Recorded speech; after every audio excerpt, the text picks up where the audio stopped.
Bismillahirrahmanirrahim. Alhamdulillahirabbil alamin. Wassalatu ala sayyidina Muhammadin. Moderator gue bener ya. Ikhwah semua ya. Sebentar aja, karena salah satu ibadah itu adalah idkhalus surur fi qulubil mu'minin. Ya.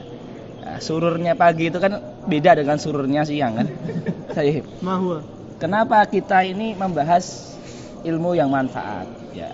Karena di ta'lim muta'alim itu dikatakan sebenarnya itu kita itu sekolah mondok itu buat apa? Capek aja. Karena mengumpulkan maklumat itu sama dengan mengumpulkan harta. Ya. Kecuali kalau kita itu punya ilmu, kata ta'lim muta'alim, untuk dua hal, untuk diamalkan dan untuk disebarkan. Tapi kalau nggak untuk diamalkan, ngapain kita capek-capek S1, S2 ya kan? Ya, nggak ada manfaatnya lah, itu hanya capek. Lebih baik kita nyari uang.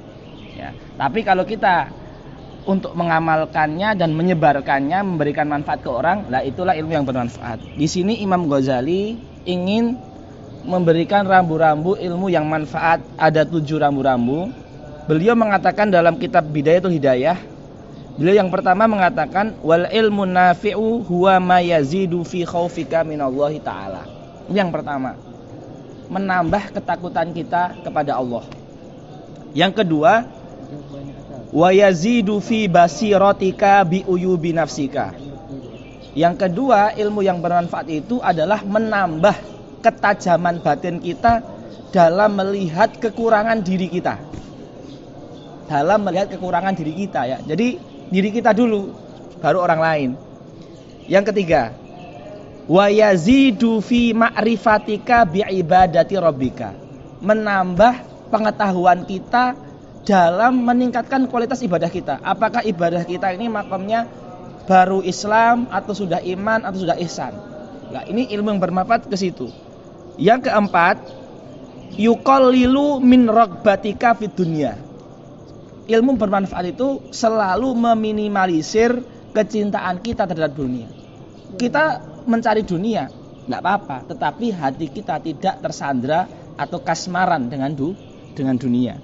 Yang kelima, yazidu fi ragbatika fil akhirah, menambah kerinduan kita terhadap akhirat.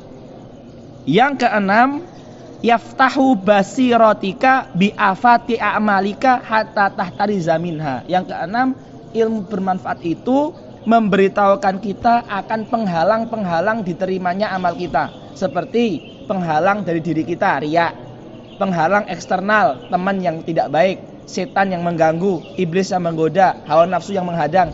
Itu semua adalah penghalang-penghalang. Bagaimana kita bisa mengetahui itu? Itu adalah ilmu bermanfaat. Yang ketujuh, yang terakhir, al ilmu nafi' huwa ma yutliuka ala makayidis syaiton wa gururihi. Ya, jebakan-jebakan setan dan tipuan-tipuannya. 7 ini adalah definisi ilmu yang bermanfaat yang dituliskan oleh Imam Ghazali dalam kitab Bidayatul Hidayah. Kalau kita lihat ya, 7 ini itu mungkin kita sekilas akan memikirkan, wah ini hanya ilmu tasawuf saja. Ya. Ya memang ilmu ini secara khas itu dipelajari di ilmu tasawuf. Tetapi ilmu ini jikalau dimasukkan di seluruh ilmu ini akan menjadikan ilmu akhirat. Ya, artinya nilai-nilai takut kepada Allah dimasukkan ke ilmu sosiologi jadi akhirat. Contoh ya, ini contoh nyata ya.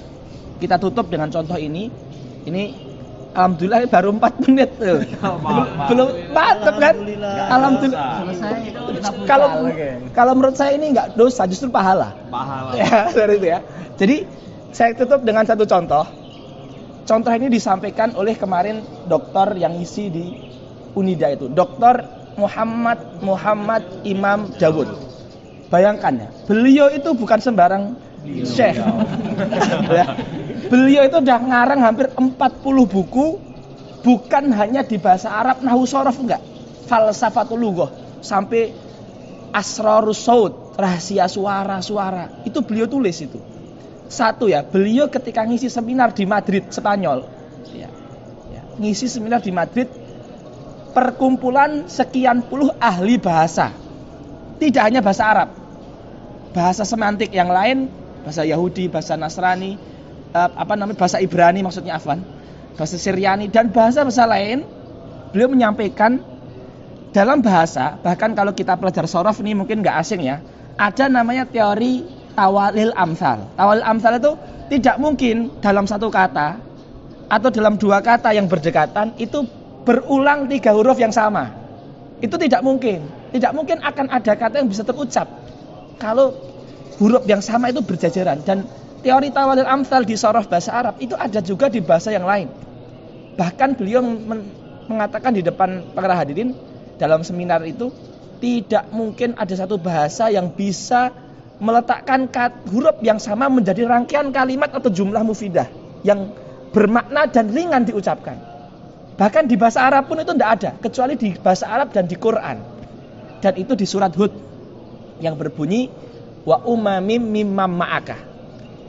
Itu kalau kita hitung, Ustaz, umam mimam ma'ak itu ringan sekali, bisa diucapkan, bermakna, ya, itu ada 8 mem atau 9 mem, ya, ada 8 mem atau 9 mem, ya, dan itu sama idghamnya, itu tidak ada di bahasa lain.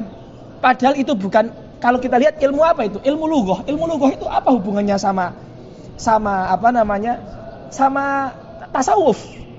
Tapi ketika ilmu lughah itu disandingkan dengan Quran, membuat di majelis itu 3 orang pakar bahasa masuk Islam. Masuk Islam, 3 orang pakar bahasa masuk Islam. Bayangkan, ilmu lughah ketika dikaitkan dengan khauf billah, dikaitkan dengan yazidu basiratika billah dan sebagainya yang 7 poin tadi, itu bisa menjadikan orang lain masuk Islam, menggugah orang lain untuk mengenal Allah. Jadi itu kurang lebih ilmu yang bermanfaat. Ya, ini sudah 7 menit, langit ada 7, bumi ada 7, pintu surga ada 7. Ini kayaknya tepat, jangan sampai 8 menit ini. Ya. Karena tamannya itu abwab itu kan pintu neraka kan. Taib. Masih ada 40 detik ya. Taib, bisa untuk doa. Allahumma anfa'na bima 'allamtana warzuqna uluman tanfa'una fid dunya wal akhirah. Ada pertanyaan? Tidak ada. Wassalamualaikum warahmatullahi wabarakatuh.